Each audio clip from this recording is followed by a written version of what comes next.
ভাঙচুর সংঘর্ষে রণক্ষেত্র মিরপুর। পুলিশ ও ব্যাটারি চালিত রিকশা চালকদের সঙ্গে থেমে থেমে সংঘর্ষ।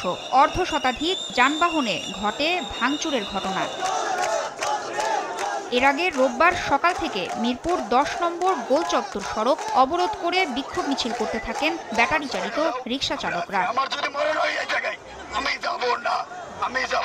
আশেপাশের এলাকায় লাঠিসোঁটা নিয়ে অনেকটা মারমুখী কায়দায় অবস্থান নিতে দেখা যায় তাদের। বন্ধ হয়ে যায় মিরপুর 12 থেকে আগারগাঁও পর্যন্ত যান চলাচল। সৃষ্টি হয় তীব্র যানজট। বেলা গড়ালে বেকায়দায় পড়েন সাধারণ মানুষ। পুলিশ তো সঙ্গে সঙ্গে এই জিনিসটাকে টেক ওভার করতে পারত, তাহলে আমরা তো আর এত ভোগান্তিতে পড়তাম না। গন্তব্যে বুঝতে পারতেছি, রাস্তায় বসে আছি। এখানে তো প্রায় আধা ঘন্টার বেশি সময় ধরে আটকা আছি। আমরা এই দুর্ভোগ আর চাই না। পুলিশের সঙ্গে দফায় দফায় অবরোধকারীদের আলোচনা চললেও রাস্তা ছাড়তে রাজি হননি তারা। 4 ঘন্টা পর ঘটনাস্থলে আসেন স্থানীয় সংসদ। অবরোধকারীদের বুঝিয়ে যানবাহন ছেড়ে দেওয়ার অনুরোধ করলে রাজি হন তারা, কিন্তু কয়েক মিনিট পর পুলিশ ও স্থানীয় সংসদের সামনেই যানবাহনে ব্যাপক ভাঙচুর শুরু হয়। নগদে 500 টাকা বা তার বেশি পেমেন্টে পেতে পারেন ঢাকায় জমিসহ 20 কোটি টাকার পুরস্কার।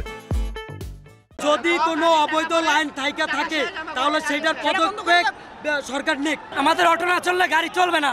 পুলিশ বাধা দিলে ইটপাটকেল ছোড়ে অবরোধকারীরা। তবে কিছুক্ষণের মধ্যেই পরিস্থিতি নিয়ন্ত্রণে নেয় পুলিশ।